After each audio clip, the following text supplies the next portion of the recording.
Ndërkohë që protestuesit deklaruan se do të vazhdojnë protestën deri në largimin e kryeministrit Edi Rama, ky vazhdon dhurimin e pasurive shtetërore, duke vendosur që pas pushimeve, muajin shtator ta fillojë me një pazar tjetër. Drejtoresha e Korporatës së Investimeve Shqiptare Elira Kokona, në 9 korrik 2026, ka publikuar njoftimin numër 334 fraksion 7 për tjetërsimin në shesh ndërtimi kullash të fushës aviacionit në Tiranë dhe objektive të bazës së helikopterëve civil. Në njoftim thuhet se në truallin 7940 m2 të fushës aviacionit do zbatohet projekti i investimit të emërtuar Korpusi i institucioneve të pavarura dhe qendra për zhvillimin multifunksional nëpërmjet sipërmarrjes shtet-privat. Ky projekt parashikon ndërtim kullash me hapësira për banim, biznes, hoteleri, zyra e parkim privat dhe hapësira e shërbimesh publike me zyra për avokatin e popullit, autoritetin e konkurrencës, komisionerin për të drejtën e informimit dhe mbrojtjes së të dhënave personale, komisionerin për mbikëqyrjen e shërbimit civil dhe komisionin e prokurimit publik. Me pazarin paraprak që kryeministri Edi Rama ka bërë me privatët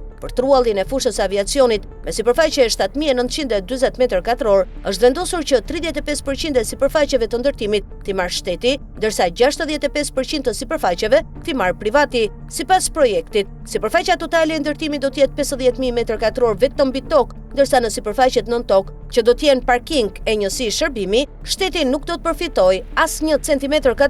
sepse kështu është bërë pazari nga Edi Rama. Sipas normës ligjore për kontratat e sipërmarrjes, shteti duhet përfitojë 40 deri në 45% të krejt sipërfaqes së ndërtimit mbi dhe nën tokë, por në njoftimin e bërë nga drejtoresha e Korporatës së Investimeve Shqiptare Elira Kokona, shteti do të përfitojë vetëm 35% të sipërfaqes mbi tokë. Ankandi për dhënë dhe fushën e aviacionit për kulla do të zhvillohet më 4 shtator 2026, pasi Sultani Edi Rama të kthehet nga pushimet verore, pra kur të jetë më i qartë për të vendosur se cilës kompani do t'ia jap truallin nga ato me të cilat ka bërë pazarin që është para 6 muajve, kur me vendimin numër 119, datë 27 shkurt 2026, urdhëroi tjetërsimin e fushës aviacionit në truall për kulla dhe ja kaloi në administrim Ustalleshës Elira Kokona të Korporatës së Investimeve. Në njoftimin e Ankandit thuhet se gara do të bëhet për përzgjedhjen e projektit të kullave dhe për kompaninë zbatuese e ndërtuese, por në faqen e Korporatës së Investimeve Shqiptare thuhet se kompania projektuese është TBD, fakt që tregon se gara do të jetë formale dhe fiktive. Të presim dhe të shohim